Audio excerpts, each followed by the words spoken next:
Excelente. Bom, vamos lá, Fabrício.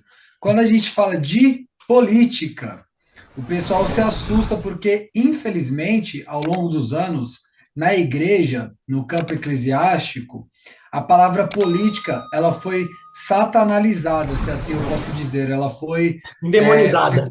isso, é uma espécie de, é um anátema, né? A palavra política. E a política, entre vários significados acerca do campo semântico dela, um significado que eu acho muito interessante é a palavra influência. Política vem de influenciar. Então, quando você fala política, primeiro que não tem como você só pensar na política partidária. Mas a política, ela é influência. E o próprio Jesus Cristo, em João 6, no início do capítulo, nós vamos ver que é enfático em dizer que uma multidão o seguia. Então ele influenciava. No final do capítulo, a multidão foi embora, só ficou os 12, com medo ainda. Mas Jesus, ele trazia consigo uma multidão, porque essa multidão queria ouvir o que ele tinha para falar. Isso é política. Então, já não tem como você desvincular a política da igreja, porque a igreja são pessoas e a igreja, como um corpo de Cristo, ela tem uma influência na sociedade. Outra questão importante também dizer é que a política, ela trabalha com a cosmovisão de um indivíduo, de um grupo que está envolvido numa sociedade. E não tem como você fazer essa dicotomia, você separar a cosmovisão do indivíduo no sentido religioso. Porque o que eu propago, eu acredito. O que eu propago, eu vivo. Ou pelo menos eu deveria viver. O que eu propago, eu, eu penso e aplico. Eu penso e escrevo. Eu penso e me manifesto. Então, isso também é política. E quando nós trabalhamos as questões políticas, não só no Brasil, mas no mundo inteiro, se trabalha cosmovisões antagônicas, diferentes em vários pontos. Então, discutir política, a pergunta certa não seria pode ou não pode? A afirmativa deve ser deve discutir política. Algo a falar, Fabrício? É que eu tenho sim, é que a gente acabou secularizando alguns termos, né? Porque você fala em discussão, automaticamente já leva a pessoa a olhar para a briga, Sim, né? Falou em discussão, primeira coisa que vem na mente, alguém jogando a cadeira em alguém, alguém dando soco em alguém, e não é isso. Discussão é colocar duas ideias ou mais ideias diferentes na mesa e debater, né? exatamente. Outra coisa, falou política, as pessoas já associam aos maus políticos que fazem uma má política e colocam o problema na política, assim como também associam à igreja, né? Tem os maus Exatamente. testemunhos, tem os maus líderes, tem os maus frequentadores, né? E aí acabam associando as atitudes dessas pessoas para com a instituição ou para com a igreja. E com a política é a mesma coisa. Então, manda bala. Não, é isso aí. E como eu bem disse, é importante ressaltar também que não só é cometido essa espécie de anacronismo em pegar o significado de uma palavra e atribuir a outro sentido, mas também não se tem a compreensão de diferenciar a política partidária com a política. Por exemplo, o ser humano, ele é político. Talvez não, né? Nem todo ser humano é um político partidário, mas todo ser humano é político. Por exemplo, sempre que eu falo, já recebi, principalmente agora nas manifestações, eu recebi muito convite para me candidatar a vereador, para e eu não aceito. Por quê? Respeito os pastores que são, mas eu tenho um chamado pastoral. E o pastor, ele não é de uma parte, de um partido, ele é do todo. Então eu falo isso em todas as entrevistas, sem medo. O pessoal fala: olha, não cospe pro alto, sabe, Fabrício? Mas eu falo sem medo. Eu nunca irei me candidatar. E ponto final, porque eu entendo o meu chamado e eu sei para o que Deus me chamou. Agora, isso não me isenta de influenciar com a minha cosmovisão, com o meu entendimento acerca da sociedade porque eu sou um cristão e o cristão ele tem que influenciar com as suas ideias, com as suas práticas, costumes e valores. Só cortar rapidinho, porque quando você fala eu sou pastor e não vou, as pessoas podem falar, uau, por que não pode? Não é isso. Deus deixou, eu entendo dessa forma, se eu tiver errado, Israel tem muito mais conhecimento do que eu, ele pode me corrigir. A Bíblia, ela mostra dons do Pai, dons do Filho e dons do Espírito. Infelizmente, a gente só prega sobre os dons espirituais, né? Mas o dom do filho, que é o dom do martírio, do celibato, isso, aquilo, ninguém quer saber desse dom, né? Mas um dos dons do pai, dado ao homem, é o dom de governo. Estas pessoas que têm esse dom de governo devem estar, sim, como um vereador, como um senador, como um deputado estadual, federal, prefeito. Por quê? Esse é o encargo dele, junto com a cosmovisão cristã, que ele tem, não para ser partidário também aos cristãos, mas com conduta reta, poder governar para todos. O Israel entendeu que a vocação dele não é de governo. Porém, sendo pastor, ele pode influenciar na esfera da sociedade com os caráteres, com os conceitos e com a cosmovisão que ele tem. Tá, gente? Só para vocês entenderem que, e aquele pastor que está lá? Aí é o pastor que está lá. Então, conversando com esse pastor aqui. Então, é com ele que nós temos que falar. Isso, exatamente. Eu conheço vários pastores que são candidatos e alguns que são vereadores. Eu discordo, porém conheço, sou amigo, mas no meu entendimento bíblico, quem tem um chamado para governar, para ser um político partidário, que eu acredito que é um chamado, nós vemos Daniel, nós vemos o José. próprio José, eu falei Daniel, mas na verdade José é o nome que eu queria falar. Mas Daniel também, né? Ele teve uma É, parte liderando uma parte política sim, ali também. Daniel liderou também. Então, assim, beleza. Agora, por exemplo, Moisés, ele entra, muita gente usa, mas e Moisés? Então, Moisés ele é mais pastor do que um governante. Moisés ele se torna um governante por um contexto de um povo que estava cativo, que agora sai de uma terra para ir para uma terra prometida e assim sucessivamente. Mas essa é a minha visão, Fabrício. E, e entrando nesse tema aqui, me aprofundando mais nessa questão que muita gente confunde acerca da política partidária, muita gente fala assim: o Estado é laico, porém o Estado não é laicista. Isto é, não é porque o Estado não tem uma religião predominante, eu acredito que não só eu, mas o Fabrício e a maioria dos ouvintes protestantes irão discordar disso, porque a reforma protestante se indigna contra o Estado e a religião se misturando, né? Nós somos contra isso. E a evolução da reforma protestante, que muita gente atribui a Lutero, mas começou bem antes com o John Hus e outros, Savaranova. é isso. Jerônimo Savonarola, enfim.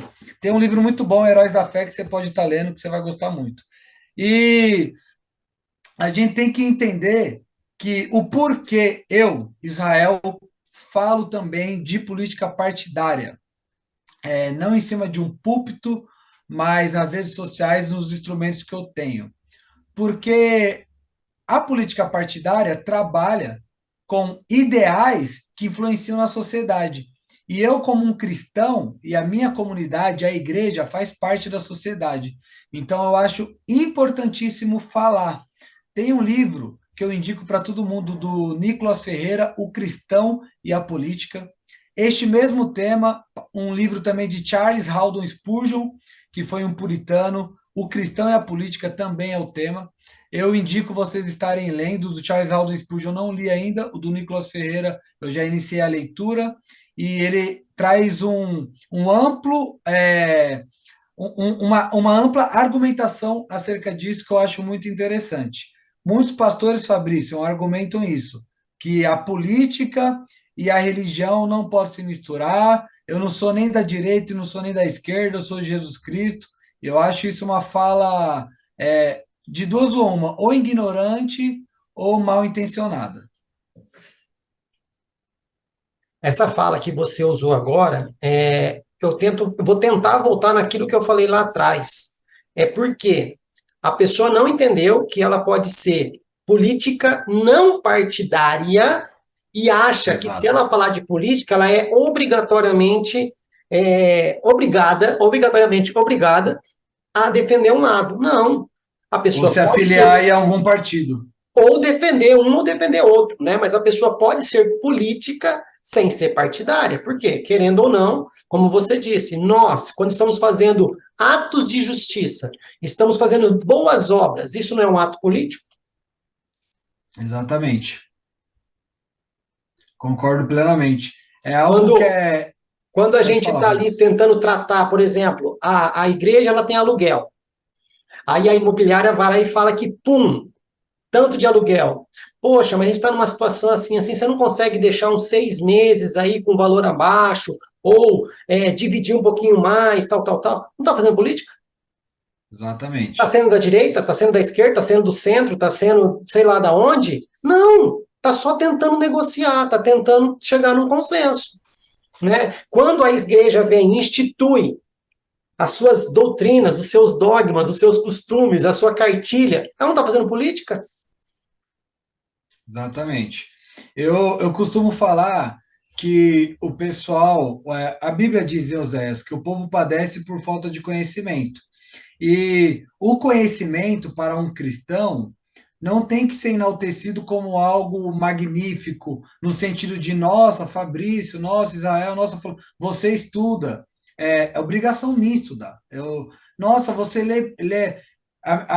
Eu sempre falo que eu não quero que a minha esposa ou minha filha ou alguém da minha família chegue e fala para mim, nossa, Israel, todo dia você lê a Bíblia, todo dia você está estudando a Bíblia, porque é minha obrigação, principalmente eu que tenho um chamado pastoral. Então, assim, o pessoal tem que estudar e tem que entender isso que a gente falou aqui, essa separação de política partidária e a política que nós fazemos dia após dia. Agora, algo que é interessante, não querendo polarizar, porém, nós sabemos que existe um falso discurso querendo endeusar alguns políticos, e eu deixo bem claro a minha posição. Eu faço parte do Direita Jovem Campinas, estou até com a camisa aqui, não sei se dá para ver, da Direita Jovem Campinas. Sou um dos que estão à frente desse movimento que começou nas manifestações, um movimento orgânico, aonde muitos vereadores, aonde muitos partidos já fizeram convites e a gente dizendo não. Quem discordou do nosso não saiu do movimento, porque a gente iniciou um movimento bem convicto das nossas ideias, do que a gente iria defender. Bom, vamos lá. Como que é que você tem um discernimento bíblico? Eu não posso endeusar ninguém. Ananias, Misael e Azarias, conhecido como Sadraque, Mesaque e Abednego, eles se recusam a ajoelhar perante uma estátua, porque a adoração é somente a Deus. A partir do momento que eu pego um, um presidente ou qualquer político, eu vou dar o exemplo do Bolsonaro, e o sobrenome dele é Messias, eu faço um trocadilho chamando ele de Messias, que a gente sabe que tem um sentido sacro e um sentido totalmente espiritual, Messias, Machia, ou ungido, ou escolhido, né? Nós sabemos que isso já é um desequilíbrio. Existe, mas eu não concordo. A partir do momento que a gente fala que se Jesus voltar, e nós sabemos que a árvore é conhecida pelo fruto, e que o Bolsonaro ele tem fruto digno de arrependimento, como está em Mateus capítulo 3, o fruto que ele produz não evidencia o que a Bíblia mostra. Ele tem que se converter. Então eu já inicio fazendo as críticas para as pessoas não acharem que eu sou um alienado, que eu olho aqui.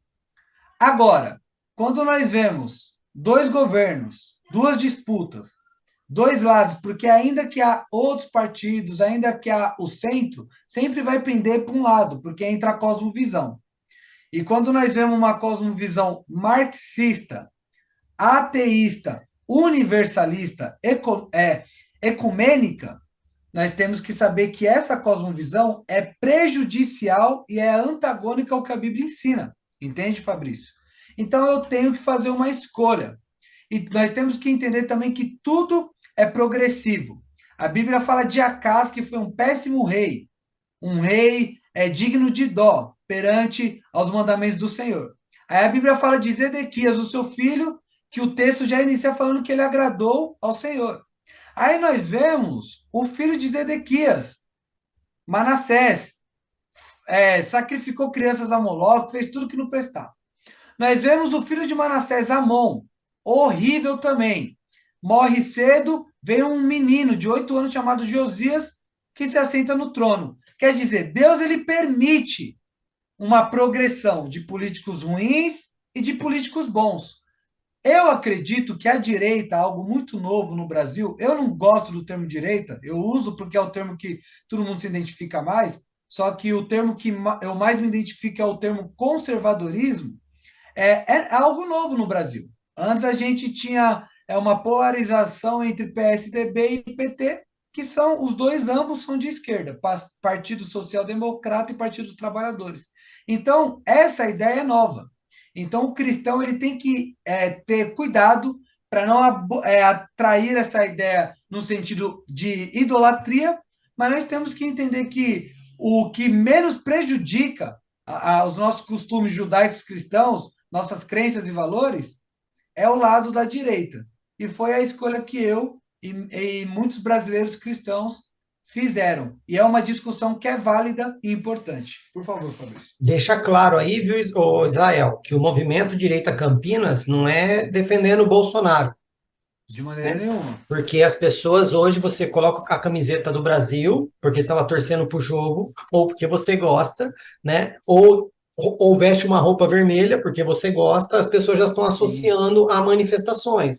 Então, assim, deixar bem exatamente. claro que o que você coloca no símbolo aí é jovem, como que é? Direita Jovem Direita Campinas. Jovem Campinas. São jovens que buscam e creem na cosmovisão conservadora.